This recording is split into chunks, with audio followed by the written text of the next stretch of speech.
손흥민은 나에게 있어 세계 최고의 선수 중 한 명이고 손흥민이 월드클래스라는 것을 우리는 간과하면 안 된다.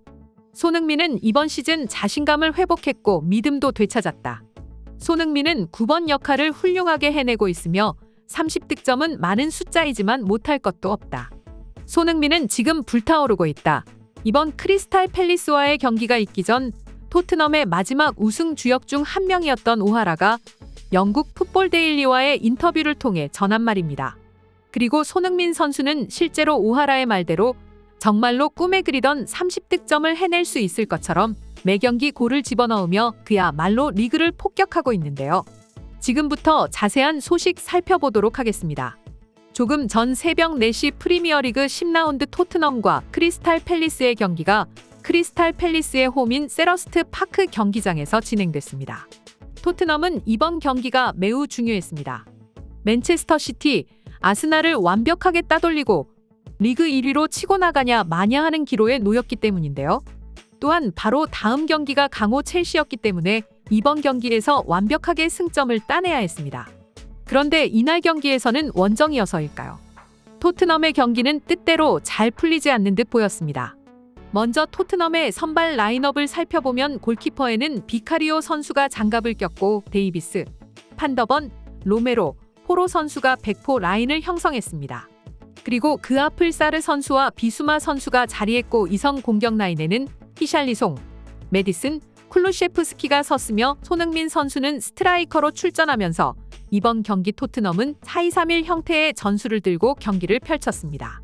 그런데 경기 초반부터 팰리스가 연달아 좋은 장면을 만들어내면서 토트넘이 승점 따기란 쉽지 않아 보였는데요.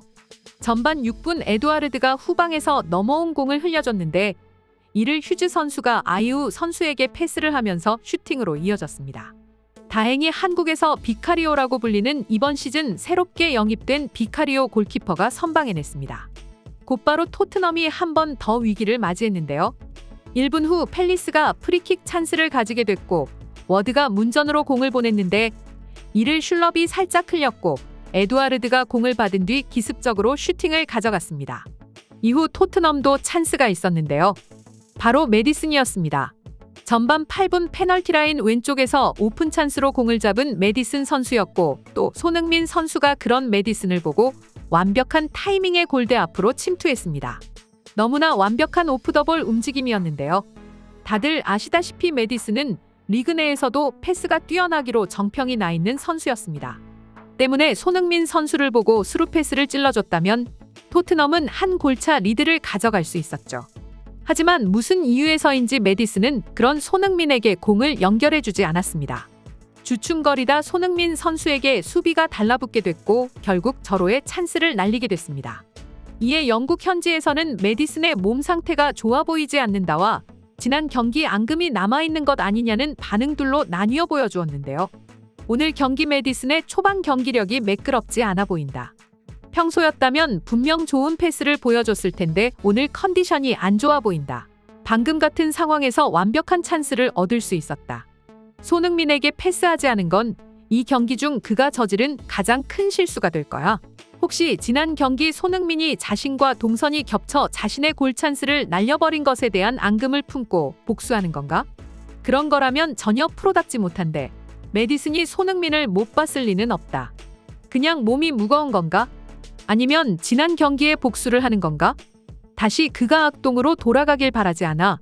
하지만 손흥민 선수는 뒤끝 없이 오롯이 팀의 승리만을 바라듯 메디슨에게 좋은 기회를 연결해 주었습니다. 토트넘은 전반 37분 데이비스와 히샬리송이 좁은 공간에서 상대의 공을 빼앗았습니다. 이를 연결받은 비수마 선수가 반대편에 있는 포로에게 패스를 내주었고 포로 선수는 손흥민 선수에게 연결해 주었는데 손흥민은 넘어지면서 메디슨 선수에게 완벽한 골 찬스를 내주었지만 아쉽게 메디슨의 슈팅이 수비벽에 걸리면서 찬스를 살리지 못했습니다. 하지만 이날 손흥민 선수의 컨디션은 너무나 완벽해 보였습니다. 뿐만 아니라 손흥민 선수는 이 경기에서 완벽한 축구 도사가 되어 보였는데요. 특히 침투 후 골을 넣는 공격수의 역할만 하는 것이 아니라 퍼스트 터치, 킬패스, 시야 등 모든 것이 완벽했고 영국 현지 축구 해설진들은 이런 손흥민의 활약을 보고 베르캄프의 재림, 피를로에게 가르침을 받기라도 한 건가? 라는 농담을 할 정도로 완벽히 축구에 통달한 것 같은 움직임, 퍼스트 터치, 패스를 보여주었습니다. 그러나 사실 이 경기에서 손흥민 선수는 공격수로 출전했지만 찾아온 슈팅 기회는 없었습니다. 하지만 후반 21분 왼쪽에서 메디슨 선수가 브레넌 존슨에게 건넨 패스를 존슨이 다시 문전에 있는 손흥민에게 패스했고, 손흥민은 왼발로 방향만 틀어 밀어넣어 첫 슈팅의 골을 만들었습니다. 후반 8분 팰리스의 자책골과 이후 후반 추가 시간 아이우 선수에게 한 골을 먹어 합계 스코어 2대1로 토트넘은 기분 좋게 승점 3점을 챙기면서 비록 한 경기 더 치렀지만 맨시티를 승점 5점 차이로 따돌리고 프리미어리그 10라운드 단독 선두로 올라섰습니다. 뿐만 아니라 손흥민은 경기 이후 프리미어리그 사무국이 선정한 경기 최우수 선수에 선정되면서 9월에 이어 10월에도 손흥민 선수는 맹활약을 펼치고 있습니다. 단 한 번의 슈팅을 골로 연결짓다니 정말 대단하지 않을 수 없는데요. 그런데 손흥민은 이번 경기까지 10경기에서 총 26번의 슈팅을 때려 무려 15번의 유효 슈팅으로 8골을 만들어냈습니다. 슈팅 3개당 한 골을 만드는 미친 슈팅 대비 득점 전환율을 보여주고 있는데요.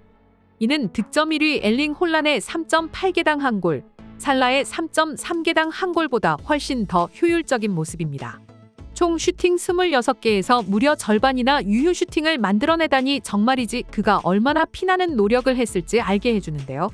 리그 초반 토트넘과 손흥민 선수는 모두 좋은 성적을 거두고 있습니다. 이렇게 리그 끝까지 이 성적 잘 유지해 손흥민 선수가 리그 우승하는 모습을 보고 싶네요. 이상 속닥속닥이었습니다. 영상이 재밌으셨다면 구독, 좋아요, 알림 설정 한 번씩 부탁드리겠습니다. 시청해주셔서 감사합니다.